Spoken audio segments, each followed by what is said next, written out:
Next, in the previous class, we discussed about the girdles, which are the part of appendicular skeleton, pectoral girdle, pelvic girdle. Pectoral girdle giving support to the forelimb bones. Pelvic girdle is giving support to what? Hind limb bones. Coming to what? Pectoral girdle, this is scapula. Next, a cup-like depression present called what? Glenoid cavity. Into this glenoid cavity only,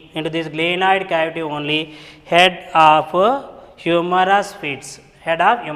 Four limb bones fits. Each forelimb is made up of 30 bones. Into this glenoid cavity only head of humerus is fitting and forming what? Ball and socket joint. Humerus supports the upper arm. Then this forearm supported by two bones. Forearm is supported two bones. That is called what? Radius bone and ulna. That is called what? Radius bone and ulna bone. Two together called what? Radio ulna. This extends to the back of humerus and forms olecranon process. Olecranon process extending from this forelimb bone, and which prevents the backward bending of forearm. Next, this wrist part is supported by small bones, which are 8 in number, arranged in 2 rows. In proximal row 3, in distal row 5. Then this palm region, it is supported by rod-like bones, which are called as, the bones supporting the wrist region are called as carpals. That are called as what? Carpals. And which are supporting the palm are called as what? Metacarpals. One humerus, two radio ulna, one radius and ulna, and carpals, metacarpals. Carpals are 8 in number and metacarpals are 5 in number. Next, bones supporting the digits are called as phalanges. First, thumb is supported by 2 phalanges. All the remaining are supported by 3 phalanges. Only thumb supported by 2 phalanges. The number of phalanges in each limb, that only the called what? Digital formula. What is the digital formula of forelimb of man? 2, 3, 3, 3, 3. 2, 3, 3, 3. Like in the say, one humerus is 1 plus 3. 3 plus 8, 11. 11 plus 5. 11 plus 5, 16. 16 plus 14. Each forelimb is formed by how many bones? The 30 bones. 30 plus 30, 16. What are the bones here? Humerus, radio ulna, carpals, metacarpals, and phalanges. Similarly, each hind limb is also with 30 bones. Also with what? 30 bones. What is this cavity, my dear friends? This is acetabulum, into which the head of femur fits. Like this. Bone supporting the thigh region is called as what? Femur. Then here also what? Tibia and fibula, that is supporting the shank region. Then ankle region is supported by bones supporting the ankle region are called as tarsals. Here tarsals are 7 in number, astragalus, calcaneum, like that. 7 tarsals. Bones supporting the instep region are called as metatarsals. Metatarsals are again 5 in number. Again the toes are supported by some bones that are called as, here also phalanges. First toe by 2, second, third, fourth, all by 3. Here the digital formula of hind limb also 2, 3, 3. Next, on ventral side covering this femur and tibula, a kneecap bone is present. Kneecap bone or patella bone, which is a sesamoid bone, which is formed due to the ossification of tendon.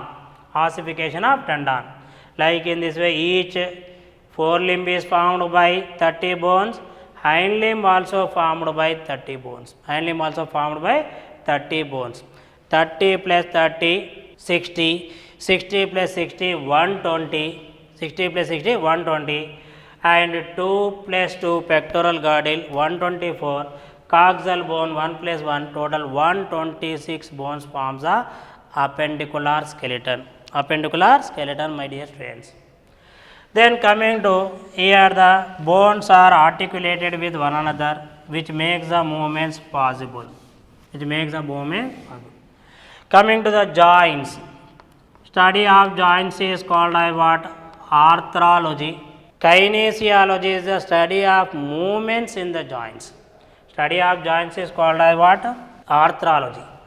Joints are three types. Joints are three types. Immovable joints. Immovable joints. Imperfectly movable joints. Imperfectly movable joints. And movable joints. Freely movable joints. These freely movable joints only called as synovial joints. Synovial joints. Immovable joints also called as fibrous joints. Imperfectly movable joints are called as cartilage joints. They are synovial joints. Functionally, these are called as syndesmosis, synarthrosis, amphiarthrosis, diarthrosis. Synarthrosis, amphiarthrosis, diarthrosis. Here between the two bones which are forming a joint, a fibrous tissue develops. Fibrous tissue develops that joins the two bones. Like the cranial bones where sutures are present, gomphosis, at articulation of teeth in the alveoli, sockets of jawbone, they are what? Fibrous joints. They are what? Fibrous joints. Cartilaginous joints, here between the two bones which are forming the joint, a cartilage develops. Cartilage develops. That may be either synchondrosis. That may be either synchondrosis or symphysis. Or what? Symphysis. Next, synchondrosis in a growing bone, in a long bone, growing bone, long bone. This knob-like process are called what? Epiphysis. Called what? Epiphysis. Middle part called as diaphysis. Two parts in a growing bone, they are connected by epiphyseal plates. They are connected by epiphyseal plates, which are with hyaline cartilage. Which are with hyaline cartilage. That type of joints are called what? Synchondrosis. Then coming to symphysis, between the two bones, a fibrous cartilage develops. White fibrocartilage. What we discussed in the pelvic girdle, on ventral side, two pubic bones on either side are joined by pubic symphysis. That is with white fibrous cartilage. Similarly, in mammals, the vertebra are amphiplatean type. There are no concavities. The centrum part of vertebra to vertebra, intervertebral disc articulates them.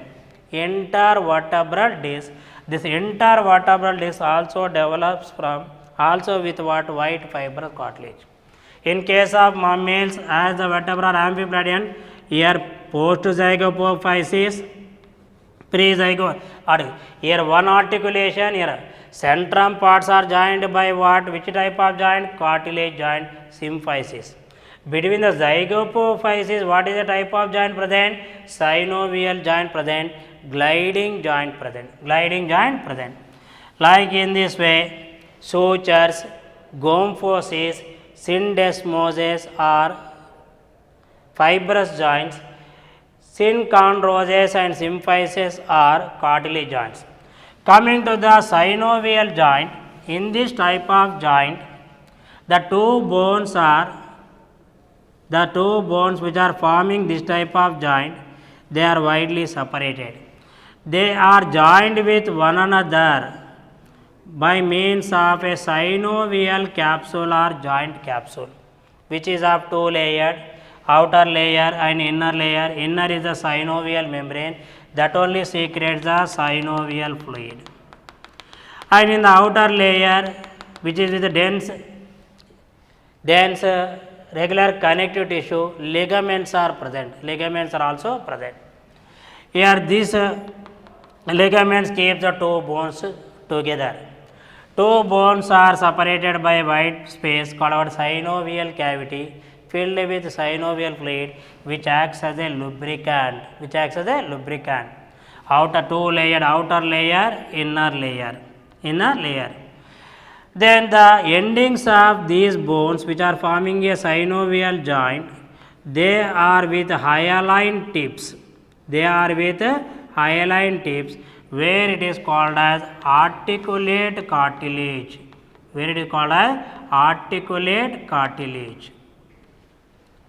As age increases, the synovial fluid quantity decreases. The cartilage tips touches with one another. That only leads to what? Joint pains, arthritis. This type of joints are called as what? Synovial joints. And base, these are freely movable joints. These are diarthrosis type of joints. Based on the movement they are allowing, the joints are again several types. Non-axial type of joint means allows the free movement in all directions but not in a particular plane. Gliding joint is example for this. Where this gliding joint is present, my dear friends, that is present in between the wrist bones and between the ankle bones, carpals and tarsals, and also between the zygapophysis of vertebra. Where gliding joint present? Between the wrist bones, carpals, tarsals, and also the zygapophysis of vertebra. Monaxial type of joints means allows the movement only in one plane, either angular momentum or rotatory. Monaxial, again it is two: hinge joint and pivot joint. Hinge joint allows the angular momentum. This elbow joint between the humerus and radioulna. Knee joint between the femur and tibiofibula. They are what? Hinge joints. Joints between the phalanges. They are what? Hinge joints. Pivot joints allows the only rotatory movements. The joint between the first vertebra and second vertebra. First vertebra is called as atlas. Into the odontoid canal of that odontoid process of axis fixes, and around the axis the atlas rotates. That is rotatory. And also between the radius and ulna.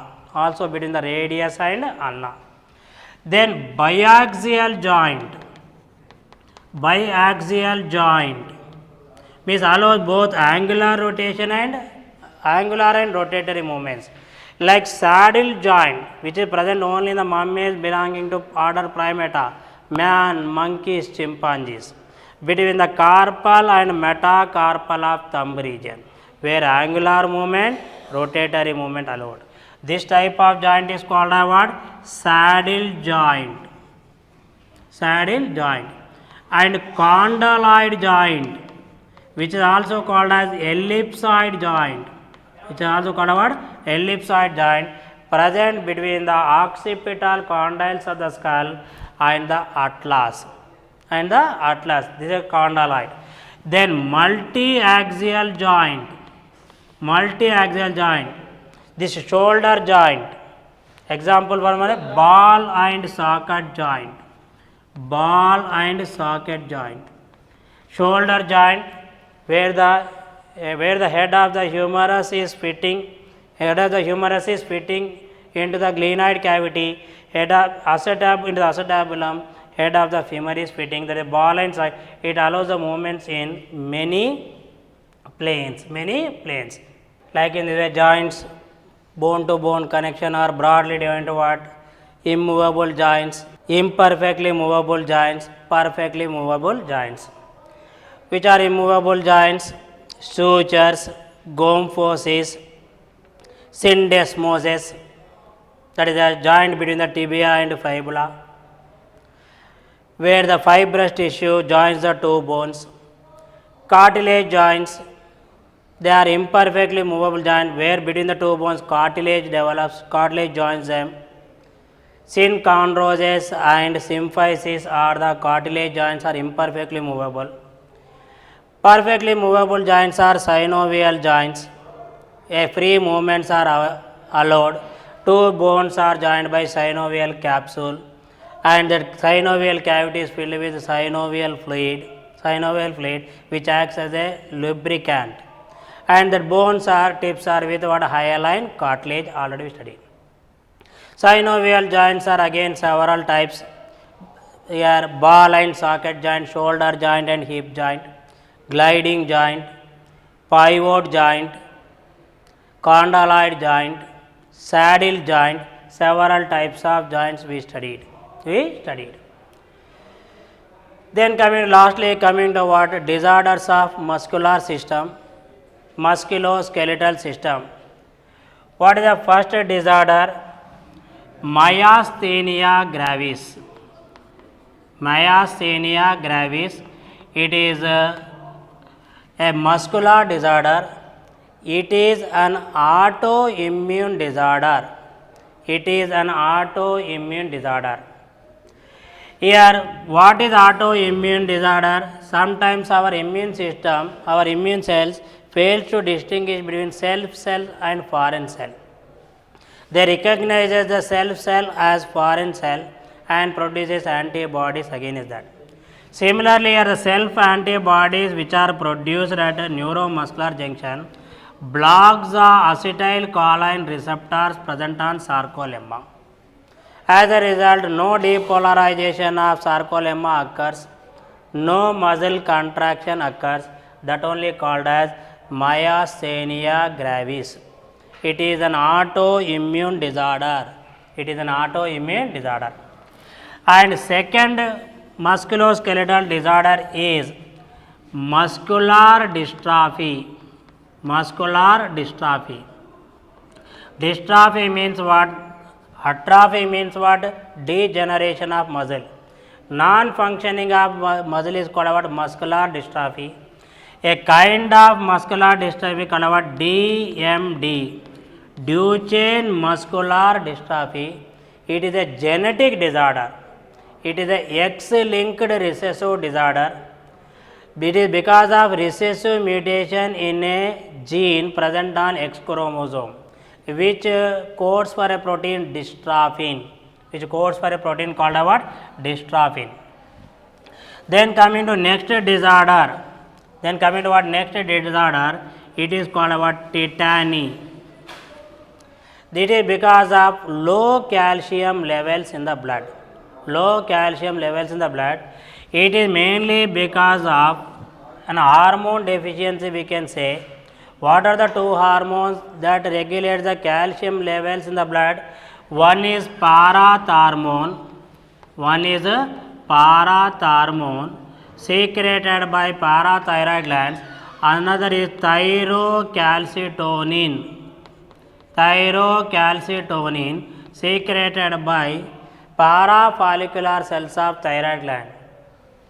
This parathormone is an hyperglycemic hormone. Hyperglycemic hormone, it increases the calcium levels in the blood. Calcium levels in the blood, whereas thyrocalcitonin is a hypocalcemic hormone, it decreases the calcium levels in the blood. Whenever the deficiency of parathormone occurs, that leads to the deficiency of calcium ions in the blood, that leads to what? Prolonged fatigue in a muscle, that only called what? Muscle tetany. That only called what? Muscle tetany. And similarly, one more called what? Osteoporosis. Osteoporosis. It is due to hypersecretion of parathormone. Here parathormone, it acts on it acts on phagocytic cells of bone which helps in bone resorption that are called what? Osteoclasts.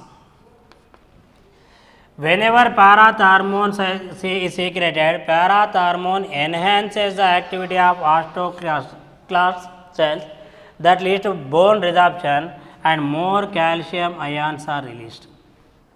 When parathormone is not secreted, this osteoclast activity is inhibited and the calcium levels fall down.